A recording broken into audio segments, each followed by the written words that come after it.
Yes, people. Welcome back to my channel. My name's Ethan and I'm a property developer slash entrepreneur based in South London. Now, I know you guys have seen the title, so I'm just going to go straight into it. Yes, I have quit my job. Dramatic pause.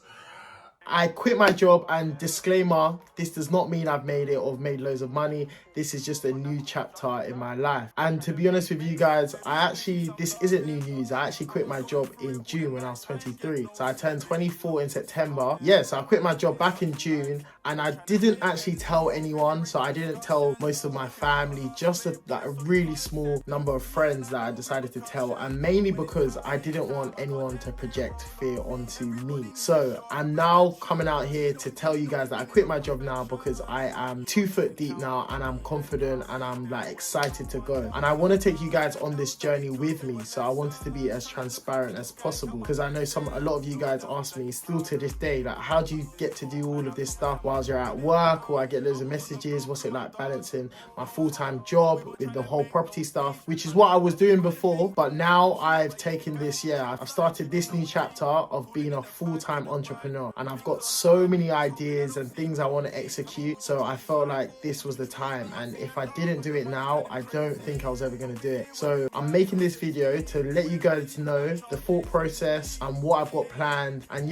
just the whole thing behind it. So I'm going to take you guys on this journey with me to greatness essentially. But stay tuned for the rest of this video. So cool. This would be a good time to give you guys some context about myself. So I studied chemistry for 3 years at the University of Birmingham and I graduated in 2020, which then I jumped onto a grad scheme where I worked as a business analyst and a product manager. So I jumped on that in 2020 September. So I was on it for roughly around 18 to 20 months, which is when I quit this year in June 2020. Now, here are the 3 main reasons as to why I quit my job. Number 1, job satisfaction. The thing is, doing property alongside my full-time job, I realized that I was getting nowhere near the thrill that I was getting doing property and working on my own project. I enjoyed my job, don't get me wrong, as a product manager, especially when I was in a product manager role. That was really good. I had a bit more creative freedom, but as a business analyst predominantly and working in a big firm, I began to realize that you didn't have that much creative freedom in terms of changing the way processes works and things like that. And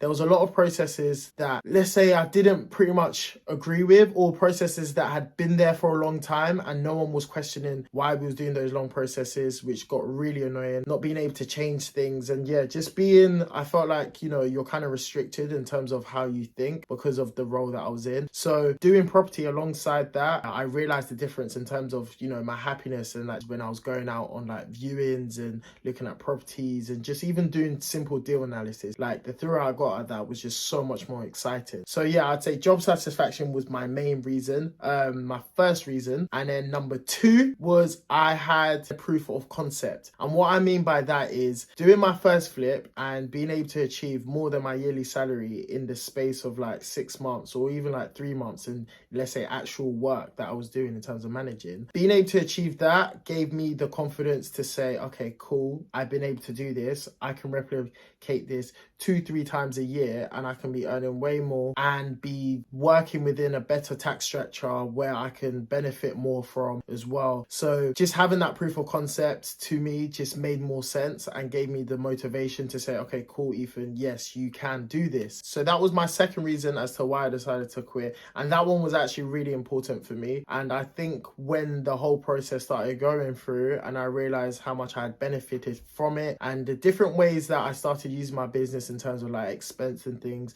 and just having conversations with my accountant and different ways of how I could benefit, that really gave me the confidence to say, okay, cool, I can do this. And then on to my last main reason, number 3, growth. Being in my main job meant that, I was balancing that alongside my property development. And realistically, it meant that I can only manage one project at the time. And that meant that my growth would be a lot slower as opposed to if I was in it full time. So my thought process behind everything was, okay, cool, I can continue doing my job alongside with the property development. However, only doing one project at a time meant that I can only grow my portfolio so much. And it may take me 5 years to get to where I want to get to 5 to 10 years. However, if I decided to, you know, go full-time in property, knuckle down on this and essentially go all in and sacrifice 6 to 12 months of my life living below my means, and just invest in everything I make back into my business, I can essentially accelerate this growth into like 12 months, into 1 to 2 years, and basically cutting down that 5-year growth plan that I had pictured in my head, and I can cut this down to literally 2 years, and using leverage and, you know, raising finance and building my social media platforms to enable me to access bigger pots of cash to do bigger deals. It just made more sense to me to be able to do this, because I also felt like a lot of people, or like even myself, when I first started to think to quit my job, it was literally of, I need to create a cash flow that matches my salary to be able to quit comfortably. That's good, and that makes sense to be able to do that. But in my head, I kept on thinking, if you are progressing your job, you're only going to keep on making more money anyway. So getting to that stage where it's like you want to quit because you're making more money here and it matches your salary would be hard, because you'd always be comfortable in your role as you make more money and as you eventually, you know, slowly grow your property portfolio. And as someone that's so passionate about property and entrepreneurship and the amount of ideas I had within my current, when I was at my job, I just thought, you know what, this is it. Let me just go through with it. And worst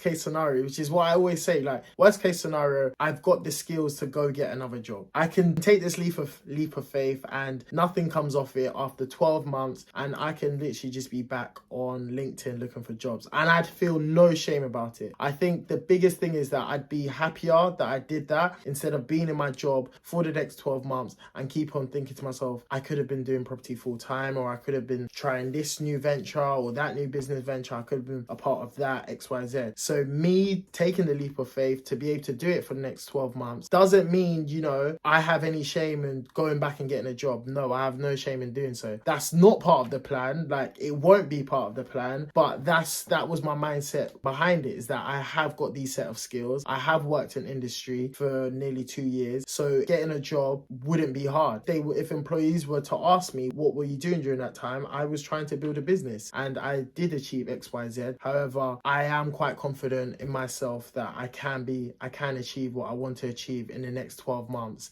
And that 5-year time frame could be literally shortened within next 12 months with discipline. So the key thing is discipline, because what I've realized being full-time in this, that you don't have any structure to your days, and you bring in your structure. But luckily for me, I've been, you know, living this sort of structured lifestyle in terms of, you know, waking up early, getting to the gym, making sure I'm doing my non-negotiables for so long. It's basically second nature to me to do so. So yeah, it's really exciting.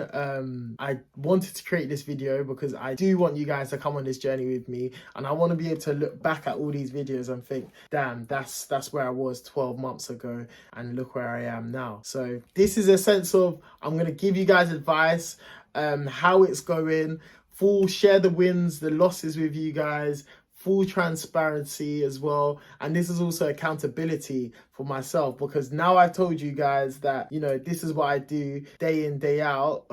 Boy, and this is where I say I want to be in 12 months. We'll have to see where I'll be in 12 months. But no pressure. But I like the pressure, I can't lie. I'm a person that loves pressure. But yeah, we'll take it on from there. So those are the 3 main reasons as to why I quit my job. I'm not advising anyone to do this. This is not me saying, if you feel like this, you should quit your job. I'm going to do a part 2 of this video, and I'll go through the reasons as to if people are at the edge of, you know, quitting their job, 3 things you must do first before you even decide, or before you even hand in that notice. So make sure you like, comment and subscribe if you'd like a part 2 of this video, explaining the 3 things that I did before I quit. Comment down below. Once I've seen enough comments, I'll do it. I'll release the video. It's the 3 things that you must do before you quit your job. But for now, this is just me telling you guys what's going on, and stay tuned for a lot more content. So don't forget to comment, like, subscribe, and I'll see you guys later in the next video. Let's go.